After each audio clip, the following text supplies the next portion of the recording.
SimWorld presents Around the Table with E and the Fat Man. What's up, everybody? It's me, it's the B.O.B., and I am here with my man E. How are you doing today? Hey, Bob, I'm doing well. A lot of news, a lot of things happening around SimWorld as we get ready for December 1st in the new season. Absolutely.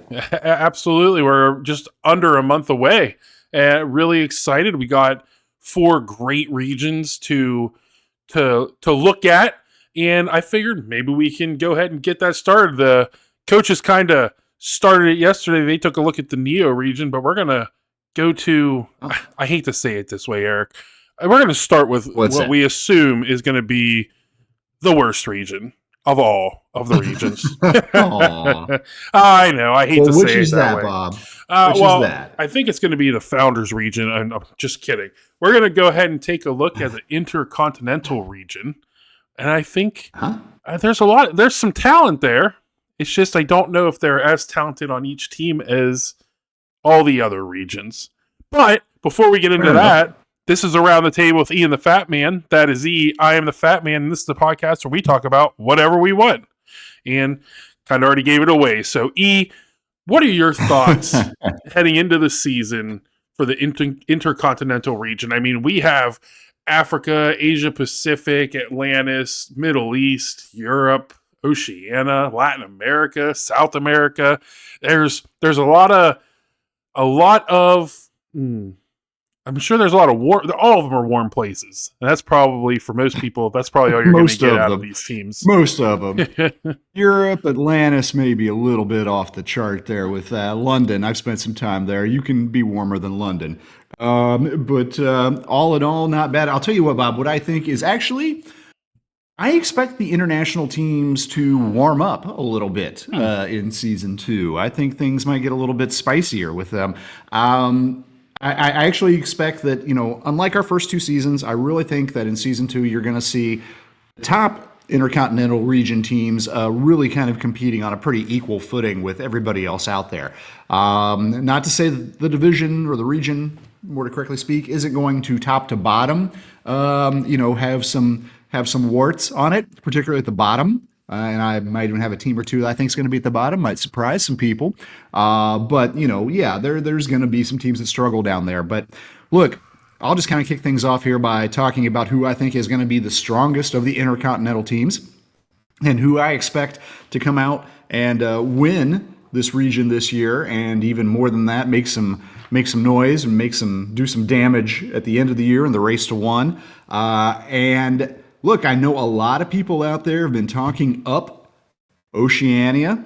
I understand kind of why, and people are kind of excited about that. And even like the likes of APAC with Sun Chungu, and we'll see if they let him play outside of Japan or not. He may not be allowed to go on the road because they might be afraid he's going to defect, and maybe they should be. But I really think who's going to be the king of the Intercontinental this year it's going to be Africa. Africa was the top global team during the Ground Zero season. They were all right last year. To be honest, they kind of disappointed a little bit. AG Fabenle, one of the, great guard, 6'5" point guard, nice size, nice height, nice game.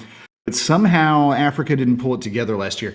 This year, this time around, I have very, very high hopes for them. Coach Adebayo Adeyomi has some real talent to work with. This is a very upper class oriented kind of team too. Let's call them that. There are only 2 16-year-olds on the team. Everybody else 17. A lot of returners like Kola Abdul Rauf, Mustafa Bamba, Khaled Ali, Pierre Dupont.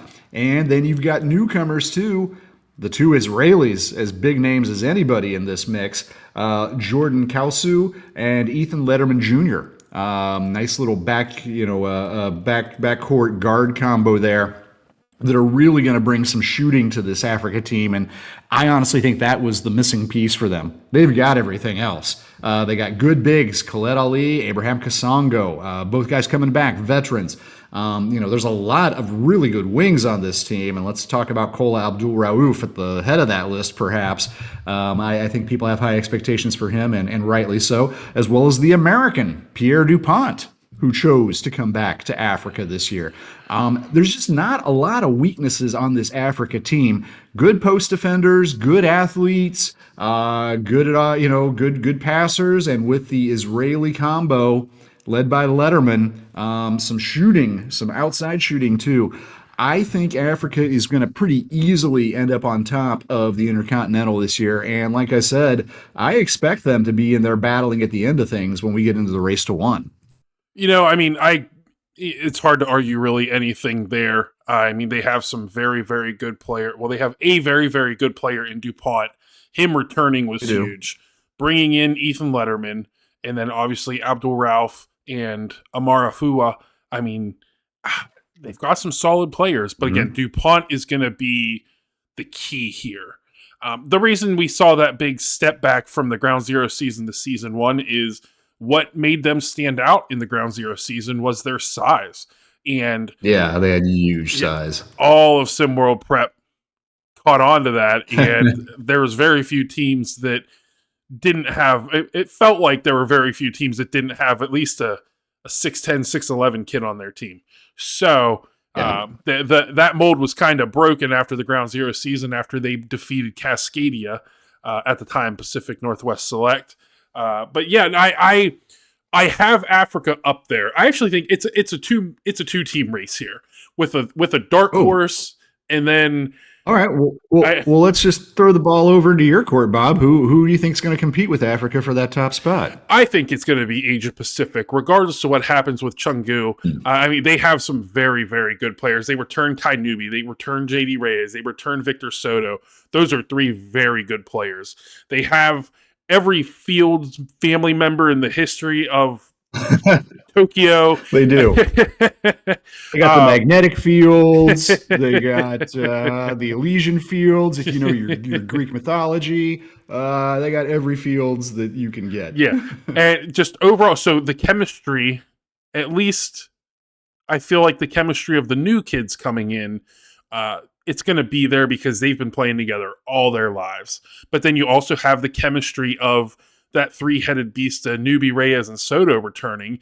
You had one of the, I guess you can call one of the unsung heroes of the Race to One last season, in season 1, and that was Jinsong Deng.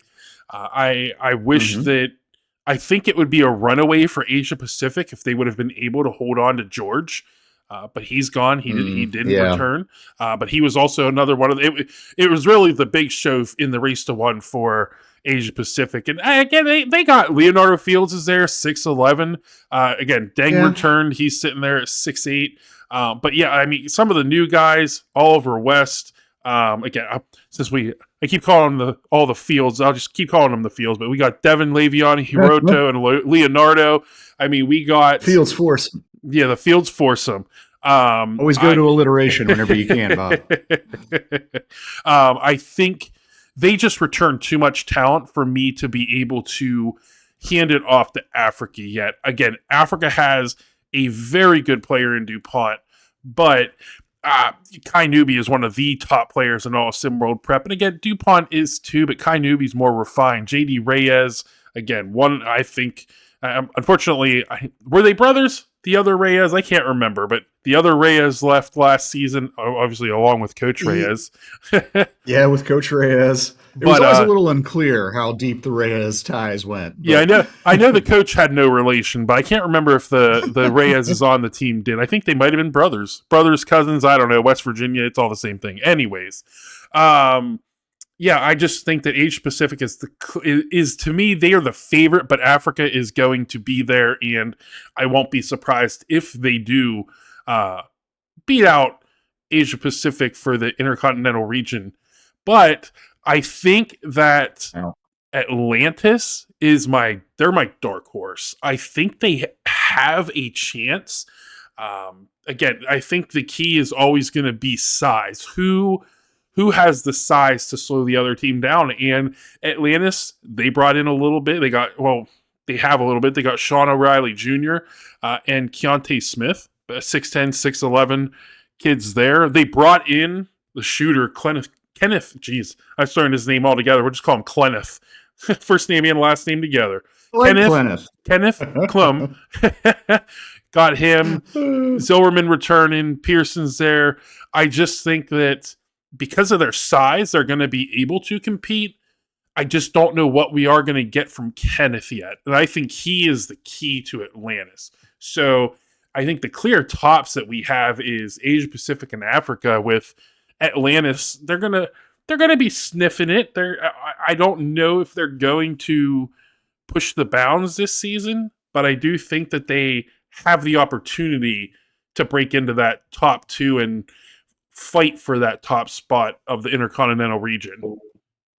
I am really glad that you brought up APAC and Atlantis, because those are 2 of the 3 teams, the other being Oceania, that I think people have been talking up the most here in the offseason, and that people out there are excited about among the internationals. And like I said, I'm so glad that you brought them up, because I want to rip all 3 of them. So let me get to it. And all right, I'm overstating the case. I'm being dramatic just for effect. But look, all 3 of these teams I'm talking about here, APAC, Atlantis, Oceania, not bad. They're going to be fine. They're going to be competitive even. However, I don't think any one of them can challenge Atlantis. I think at the end of the day, they're all going to be very middle of the pack teams.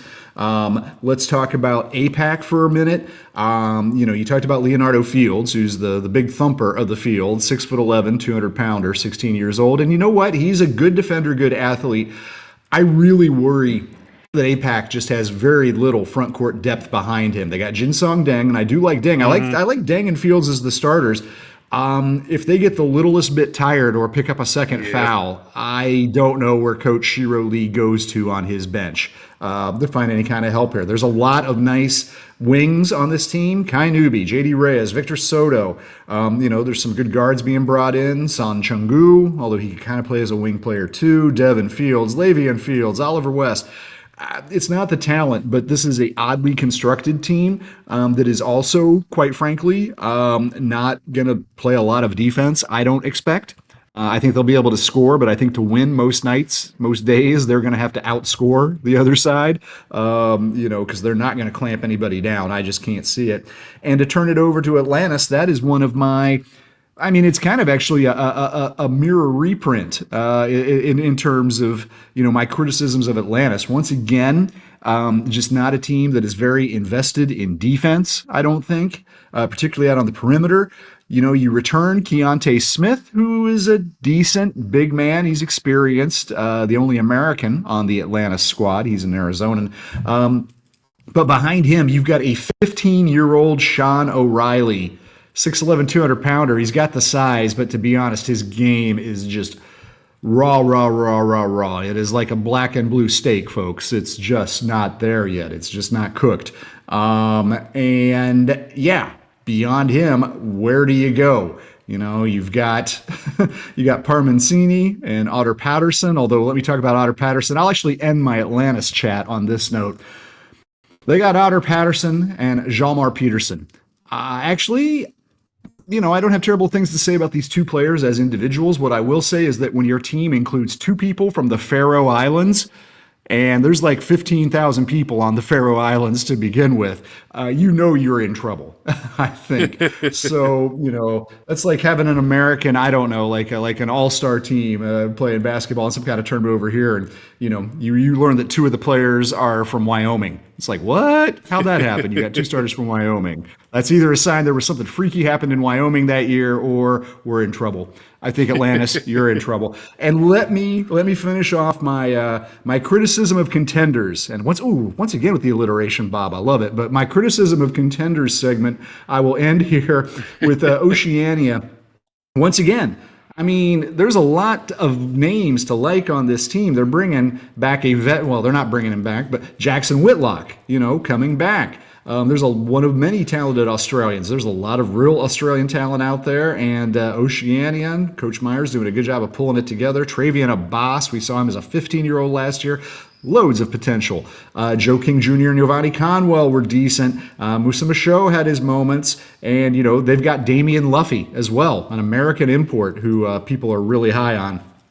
But again, Oceania, if anything, probably less athletic than Atlantis and APAC are. But they've got the same kind of issues in terms of, I just don't think that they're going to be able to defend anybody. I think they're going to get scored on a lot. And, this is not the biggest team in the SimWorld game. Whitlock, probably their biggest player at 6'9", 220. Kashawn May goes 6'8", 230, but he's just a 15-year-old kid. I don't see them stopping many people. And I see them getting scored on, frankly, both from the perimeter and on the inside.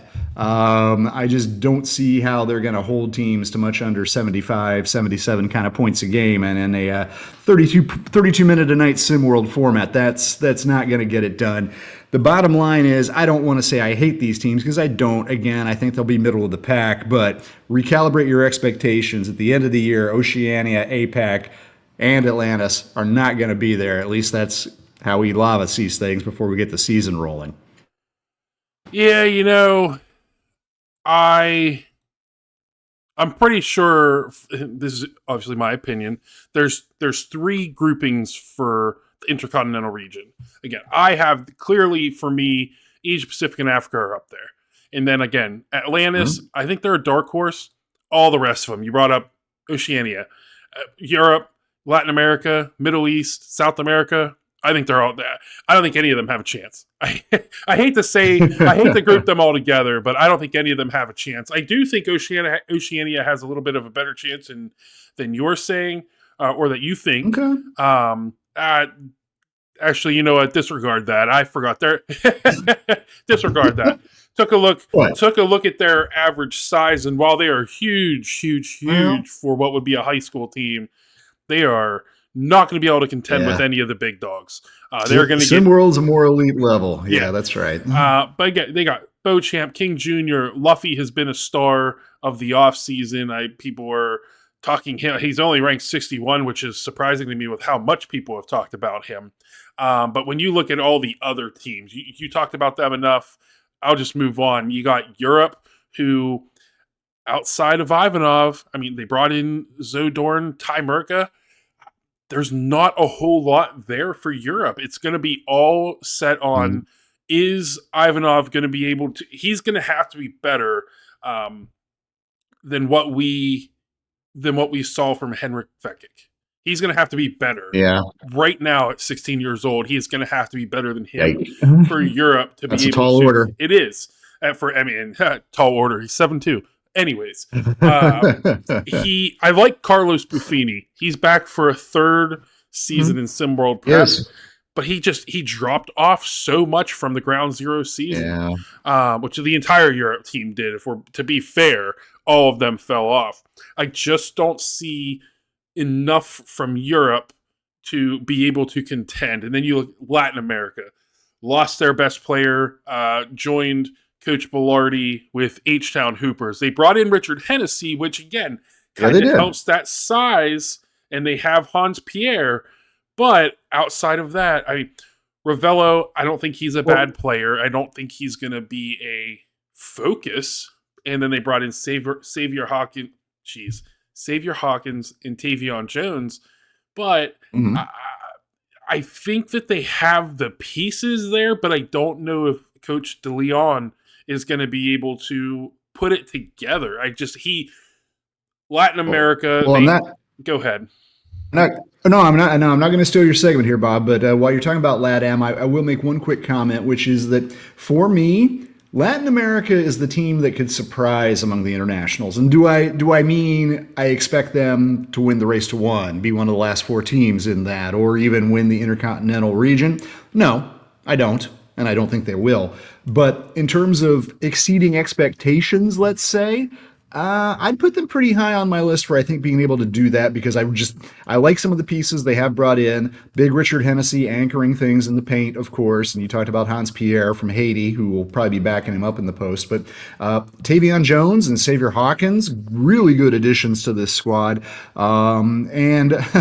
It's if we could combine Latin America with one of these other teams I've been talking about, like APAC or Oceania or Atlantis, and kind of like put the parts together, you might have something special, because Latin America, I do think, can play good defense. I think that they will be better defensively actually than they are offensively, but but they're going to have the opposite problem I think that these other clubs are having in that I think they'll get stops. I just don't know where they're going to get buckets.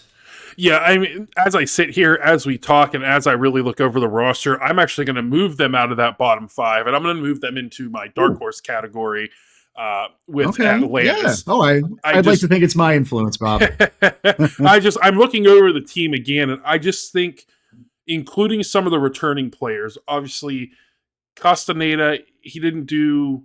Yeah. He didn't blow us away last season. I did think never going to be a star, but no. Counter. Yeah, I think Red is a very, very underrated player who could be a 2 or a 3, a number 2 or number 3 scorer on a team. I think he could grow into being a top scorer. I think he can go to, a lot of these kids can pick a lower level college and be the star there. But I think that teams at the SimWorld U level are going to be jockeying for Red, and I think that maybe they might. Man, now you have me. Now I'm really second guessing. Now I want to put them into my. I want to put them into my top 3 now. So I'm going to move. So we're moving. I'm moving Latin America up into my second tier, and I'm just going to move on to a couple of my other. Well, okay. So I talked about my. Lower, obviously, we already know that Middle East and South America are going to be in my bottom, along with SimWorld Europe and Oceania. So, if you want me to close off my section of commentary, Bob, I can do so by talking about my bottom dwellers. And look, one of them is going to be Middle East. It's just a talent gap with Middle East. Keeping in mind that all but one of their players are from the Middle East region, which is historically not a basketball culture and hotbed. It is interesting to see some of these players, who've really kind of developed and come up. Shahzad Jokar, an Iranian who's coming back for a second year, interested in seeing more of him. I'm actually interested to see a little bit of, he's just a kid, just 15 years old, but Hussam Al-Rawi, who's an Iraqi, but who can really shoot the ball. Be interested to see with that. And look, Middle East, if nothing else, will be entertaining all year long because everybody wants to see how the Lithuanian import, Motijus Morbauskas, how he does there. And look, Modi's good, he's got a high offensive IQ, basketball IQ, and he's a great athlete, and he is going to be a clear number 1 in Middle East. That will be fun. And maybe because of him, and maybe, because of some of the other pieces here, and a veteran coach too, and Amir Fayez, who's been with Middle East since day one, maybe they'll be competitive. We're going to pick up, some upsets and knock off some teams people think they shouldn't here and there. So we can all kind of watch for that. But are they going to be at the bottom? Yeah, they're going to be at the bottom. LATAM is a contender for bottom status too. So is South America, although I don't want to talk too much about South America, but I will quickly say that I might have a little bit higher hopes for South America than other people as well. I think they've got a potentially special player in Sampaio, Adelson Sampaio out of Brazil, the 6'1" guard. I think he's just really good. Again, there's some other players coming back who are veterans, SimWorld. Luna da Costa, Washington de Brito, the other Brazilian, Jaime Luis Donoso, coming back to this team as well. And you got 2 American imports, Tyler Montalvan from Texas and Eric Banks, nice looking wing out of Napa, California, who can really shoot the ball. I'm kind of interested to see what he does too. I think South America will be decent, actually. So let's turn attention now to my surprise contender for bottom of the league. And it's somebody that I haven't said a word about yet, so maybe I've telegraphed what's coming here. But my surprise pick for finishing last, well, all right. Last in the InterContinental Region, Europe. I think Europe is in trouble this year. This is the least athletic team.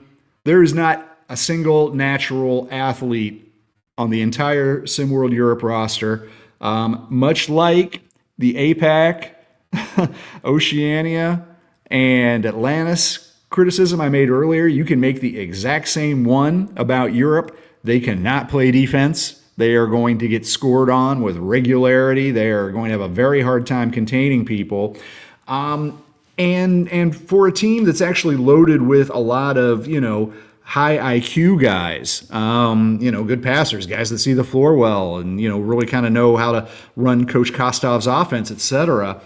This is also not a team blessed with amazing outside shooting. They needed to import some Israeli sharpshooters like the African team had the sense to do to help out here, because only Buffini, who you talked about earlier, and Franz Lustig are really capable shooting from deep. Look, there's people on these teams that the guys are excited about. Zoe Dorn is an absolute talent. 6'7", 230, just fantastic size. Good defender. He's that Greek young man has a future. And of course, Andrei Ivanov, the big Russian, who, actually has some, let's call it Arvydas Sabonis, Demontis' dad, some point guard in a 7'2" body kind of skills, which is exciting. I want to see that. But, top to bottom, I just think Europe, weirdly, poorly constructed, glaring weaknesses. They don't have an Achilles heel. They have like an Achilles midsection. They have an Achilles torso. You got a much bigger target to hit here. And I think Europe is going to really, really struggle. Some of these individual players I am excited about seeing what they can do. But as a team, as a 1 to 10, yeah, I think Europe is going to be, if they're not in last, it's only because Middle East is going to keep them out of last in the Intercontinental. And that's my bold prediction for this region this year, Bob. Yeah, I mean, I think why I do not want to disagree with you is because the bad taste they left in my mouth from the Ground Zero season. They started this season. We had such high hopes. Yeah, I don't know how many did they started with at least 5 players in the top 5 of the international rankings. And Marcello Nocioni is still, a great player, plying his trade for Real Madrid over in Europe now, the basketball club there. But yeah, we had high hopes for them in the Ground Zero season. And you know what? I think we almost all felt snake bit in season 1, so we didn't want to get our hopes too high for Europe. But then we did it again with Henrik Vekic. Look at this Vekic guy. He's amazing. He's great. And you know what he is? And Europe stunk again. Yeah. And maybe we'll be saying that about Andrei Ivanov, Zoe Dorn, Ty Merka, and the rest. Oh, I should have mentioned the American on the Europe team too. They do have Ty Merka, just 16 years old, developing point guard. Good player. But yeah, this team, Bob, something's wrong. But like I said, I'll touch base real quick on Middle East and South America. I do think that each team has a very good player, in my opinion. Obviously, Morbauskis, I think he is a very good player. He's the clear number 1 for Middle East. I hate seeing players leave teams and join other places or I hate seeing players jump in teams, but I wish before his SimWorld Prep career was over, which he's only 16. I would like for him to see some success with his team before he heads off to college or international play to us, not international play to him, since he's over there. I would like to see him, because I think he's a top 25 player personally. I just think he has that kind of talent. And then again, Sampaio. Just go watch all the top 10s from last season. He was probably on him at least every other week. He's a highlight reel, and like you said, Banks, Tyler out of Dallas. They've got some players, but I think it's fair to say that Europe, Middle East, and South America are probably going to be the ones that we're talking about having the worst record in all, not just Intercontinental Region, SimWorld Prep. So I'm not gonna disagree with you or argue with you about Europe again, because we've been slapped in the face twice now, 2 years in a row, and shame on us for believing in them last season. But yeah, so I think I think that's a pretty good break. So if you had to right now, who is winning right now? The Intercontinental, Who's going to be on top? It's got to be Africa. All right, just didn't know if I changed your mind at all. Didn't know if I changed your mind at all. I know. So Africa. all right, so I got Asia Pacific right now. You got Africa, and they're going to be battling it out at the end of the season, I think, at least. But yeah, Okay. Well, E is. Well, it's going to be a lot of fun. I enjoyed breaking down this segment with you for sure. Yeah. Oh, for sure. Is there any final things you want to say to the people? Well, actually, there's a final thing I want to say to you, Bob, and why don't you close the show by telling the people why it is that you love Darius Simmons so much and are so excited about him taking over G5. I mean, I'll be clear. He got stolen. That Coach of the Year for the Ground Zero season. No offense to Coach Pilardi, but Darius Simmons deserved that Coach of the Year. There's no coach better. Do not let Bob fool you, folks. Do not let Bob fool you. He is the biggest Darius detractor. Oh, more alliteration. I'm on fire today. He's the biggest Darius detractor out there. So I don't know. I have no idea what you're talking about. I've been on Coach Darius Simmons' side since he stepped foot in SimWorld Prep. You've been on him since he stepped foot in SimWorld Prep. That's fair to say. I don't see a better coach. But anyways, everybody, I hope we'll see what the New Yorkers think by the end of the year. We'll see. I appreciate you, E, as always, and I hope everybody has a great rest of their weekend. Enjoy your November, folks.